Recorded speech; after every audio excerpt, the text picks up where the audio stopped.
Hey, it's Polly Hard here, and I am digesting. Just got done digesting McDonald's steak, egg, and cheese bagel with no onions. Thank you very much. And I've got a coffee here, and so there's two cars in front. And they're merging because it's the two lanes. And there's two cars in the middle there, and they're merging. And then there's me, and just for a minute, and then to the left, another guy pulls in a blue Dodge Charger with a ripped off like right side of the bumper, like almost like the rocker panel area.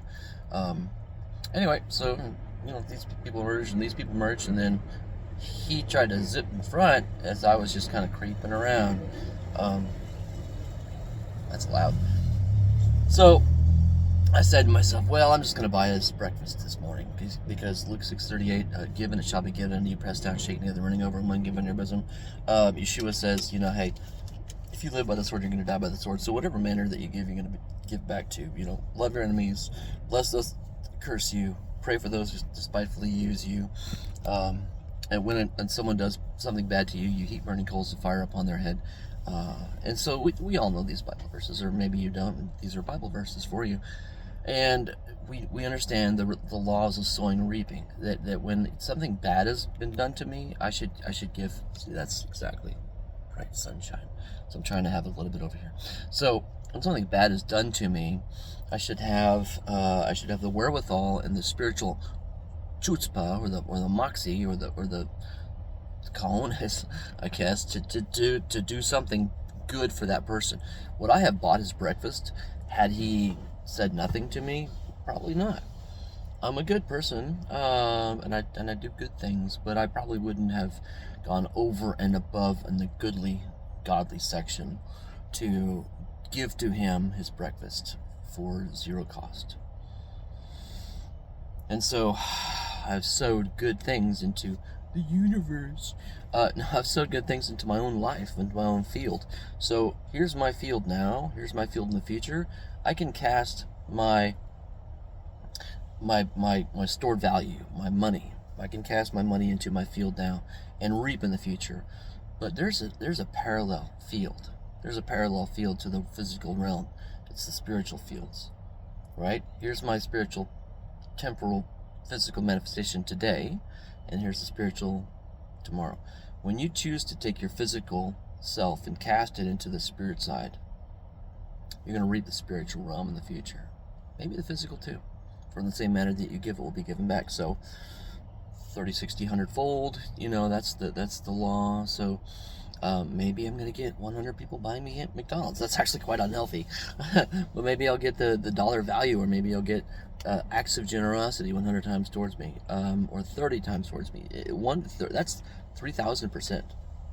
You don't understand how good is that. When people invest in the S&P 500, they get average, even if they're daily cost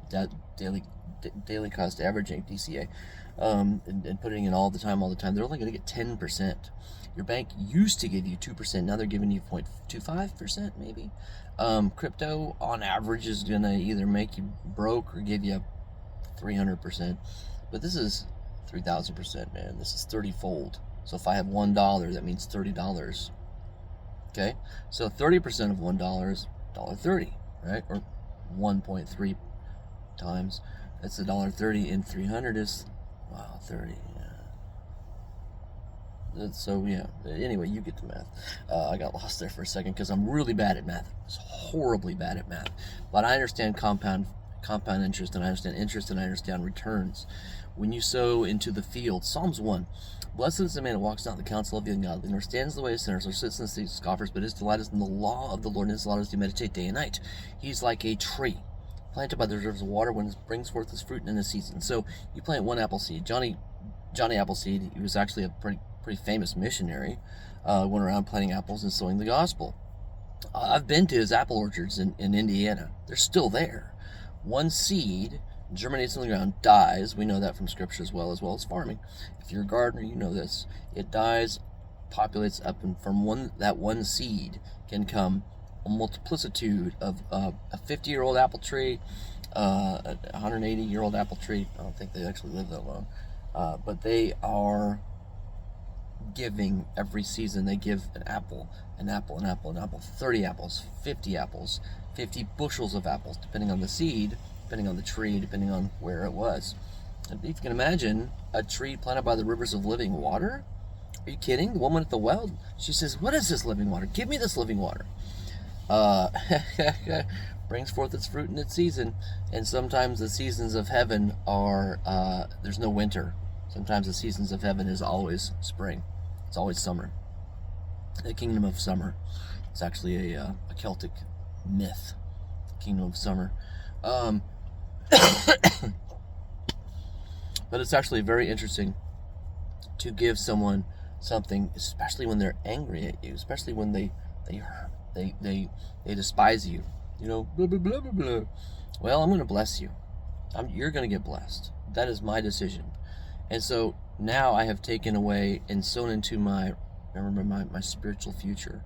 I've sown holy, good, peace, tranquility, patience, gentleness, love, meekness, temperance, self-control into that from when I do something stupid in my physical now or my physical future.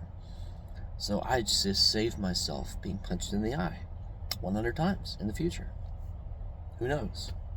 But this is just a shout out to you, an encouragement to you to bless those who hurt you. Pray for those who despitefully use you, and to be kind. Be kind. Rewind. Oh, I'm actually not kidding. You should watch this video again. Have a good day.